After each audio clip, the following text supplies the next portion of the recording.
Hi friends, నేను మీ Anusha. Welcome to Anu's good life. ఇవాల్టి వీడియో అందరికీ చాలా యూస్ఫుల్ అవుతుందండి.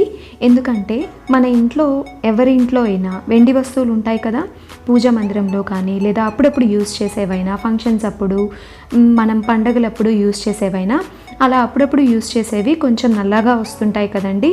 ఎందుకంటే మనకు వెండిలో రాగి మిక్స్ చేస్తారు కదా, సో దానివల్ల మనం ఎప్పుడో ఒకసారి యూజ్ చేయడం వల్ల కొంచెం నల్లబడుతూ ఉంటాయన్నమాట.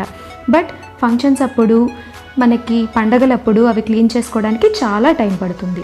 కానీ నేను ఈరోజు చాలా త్వరగా ఒక 10 to 15 minutesలో మీరు వాటన్నిటిని క్లీన్ చేసుకునే పద్ధతి చూపించబోతున్నాను. అది చూపించడానికన్నా ముందు మన ఛానల్ ఎవరైనా ఫస్ట్ టైం చూస్తున్నట్లయితే ప్లీజ్ తప్పకుండా సబ్స్క్రైబ్ చేసుకోండి. వీడియోస్ నచ్చితే లైక్ చేయండి, షేర్ చేయండి. ముందుగా ఒక బౌల్లో వాటర్ తీసుకోవాలి. ఫుల్గా తీసుకోవద్దండి, ఒక 80% వరకు వాటర్ తీసుకొని అవి బాయిల్ అయ్యేంత వరకు హై ఫ్లేమ్లో ఉంచుకొని బాయిల్ చేసుకోవాలి. పూర్తిగా బాయిల్ అయిన తర్వాత బాయిలింగ్ అవుతున్నప్పుడు లో ఫ్లేమ్లోకి అడ్జస్ట్ చేసుకొని అందులో ఒక 4 to 5 tablespoons సోడా ఉప్పు వేసుకోవాలి. అంటే వంట సోడా అండి, బేకింగ్ సోడా అంటారు కదా, అదనమాట. నేను చూపించాను కదా, ఇన్ని వెండి వస్తువుల కోసం 4 to 5 tablespoons యూస్ చేస్తున్నాను. మీరు తక్కువ వెండి వస్తువులు క్లీన్ చేసుకోవాలి అనుకుంటే మాత్రం ఇంకొంచెం తగ్గించి యాడ్ చేసుకోవచ్చు. ఇలా వంట సోడా మొత్తం యాడ్ చేసుకున్న తర్వాత లో ఫ్లేమ్లోనే ఉంచుకొని మనం క్లీన్ చేసుకోవాలనుకుంటున్న సిల్వర్ ఐటమ్స్ అన్నిటినీ ఆ వాటర్లో ఇలా డిప్ చేసుకోవాలి. డిప్ చేసుకున్న తర్వాత ఫాయిల్ పేపర్ ఉంటుంది కదండి, అంటే అల్యూమినియం ఫాయిల్ పేపర్, ఇలా చిన్న చిన్న పీసెస్గా కట్ చేసుకొని వాటిని ఫోల్డ్ చేసుకొని ఇలా యాడ్ చేసుకోవాలి. నేనైతే ఇన్ని వస్తువులకి ఒక 8 sheets వరకు యాడ్ చేశానండి. మీరు కొంచెం తీసుకుంటే కనుక ఒక 2-3 sheets అలా యాడ్ చేసుకోవచ్చు. అలా యాడ్ చేసుకొని వాటన్నిటిని వాటర్లో డిప్ చేసుకోవాలి ఒక స్పూన్తో. అలా డిప్ చేసుకున్న తర్వాత మనం లో టు మీడియం ఫ్లేమ్లోకి మంటని అడ్జస్ట్ చేసుకోవాలి. ఇలా లో టు మీడియం ఫ్లేమ్లోకి అడ్జస్ట్ చేసుకొని ఒక 5 to 10 minutes పాటు మనం దాన్ని మరిగించుకోవాలన్నమాట. మనం వంట సోడా వేసాం కాబట్టి అది పొంగుతూ ఉంటుందండి.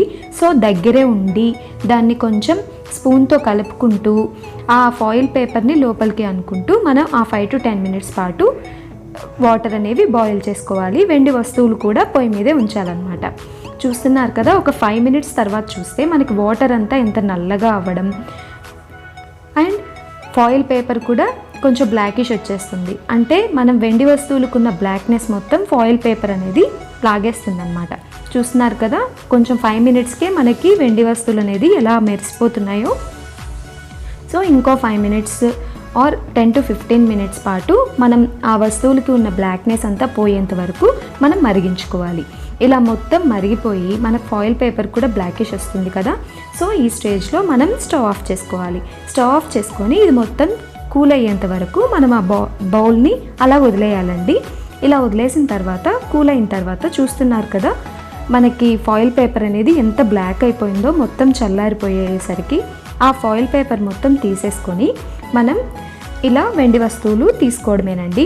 మనకి ఇలా విగ్రహాలు అవి వాటికి డిజైన్స్ ఎక్కువ ఉంటాయి కదా, ఎక్కడైనా మూలల్లో కొంచెం ఏదైనా బ్లాక్నెస్ ఉంటే కనుక, మోస్ట్లీ ఉండదండి, ఉంటే కనుక ఇలా కోల్గేట్ టూత్పేస్ట్ తీసుకొని ఒక బ్రష్తో దాన్ని రబ్ చేసుకోవాలి. ఎక్కువ గట్టిగా కూడా అవసరం లేదండి, జస్ట్ పైన రబ్ చేసుకుంటే ఆ కొంచెం బ్లాక్నెస్ అనేది మనకు పోతుందన్నమాట. మీ దగ్గర కోల్గేట్ టూత్పేస్ట్ లేకపోతే టూత్ పౌడర్ అయినా యూజ్ చేయొచ్చండి, కోల్గేట్దే, అది ఇంకా బాగా ఎఫెక్టివ్గా పనిచేస్తుంది. చూస్తున్నారు కదా, ఇప్పుడు అవన్నీ వాష్ చేసుకొని ఒక క్లాత్ మీద పెట్టేసుకొని నీట్గా తుడిచి మనం ఎప్పట్లాగా యూజ్ చేసుకోవచ్చు. మనం అప్పుడప్పుడు యూజ్ చేసేవైతే కనుక ఈ ప్రాసెస్లో మొత్తం చేసేసుకొని మనం వాటిని నీట్గా పొడి క్లాత్తో తుడిచేసుకొని ఒక ప్లాస్టిక్ కవర్లో కనుక వాటిని ప్యాక్ చేసి పెట్టేస్తే మనకి బ్లాక్నెస్ అనేది అంత తొందరగా రాదండి వెండి వస్తువులకి. ఇది ఒక చిన్న టిప్ అన్నమాట. చూడండి, మనం క్లీన్ చేయాలనుకున్న వెండి వస్తువులన్నీ ఎంత బాగా తలతలా మెరిసిపోతున్నాయో. జస్ట్ 10 to 15 minutesలో మనం ఈజీగా ఇంట్లో ఉన్న వాటితోనే ఇలా మనం వెండి వస్తువుల్ని నీట్గా క్లీన్ చేసుకోవచ్చు. మనం అప్పుడప్పుడు యూజ్ చేసే వాటిని తరచుగా కొంతమంది మెరుగు పెట్టిస్తూ ఉంటారు కదండి, అలా మెరుగు పెట్టించడం వల్ల మనకి కొన్నాళ్ళకి వాటి వెయిట్ అనేది తగ్గిపోతుంది అన్నమాట. సో మెరుగు పెట్టించడం కంటే మనం ఇంట్లో ఇలా ఈజీగా క్లీన్ చేసేసుకోవచ్చు. సో ఈ వీడియో మీ అందరికీ బాగా యూస్ఫుల్ అవుతుందని అనుకుంటున్నాను. ఈ వీడియో కనుక మీకు నచ్చినట్లయితే లైక్ చేయండి, మీ ఫ్రెండ్స్ అండ్ ఫ్యామిలీ మెంబర్స్తో షేర్ చేయండి. ఇంకా మంచి హెల్ప్ఫుల్ వీడియోస్ కోసం టేస్టీ క్విక్ రెసిపీస్ కోసం అనూస్ గుడ్ లైఫ్ ఛానల్ని తప్పకుండా సబ్స్క్రైబ్ చేయండి. Thank you for watching friends.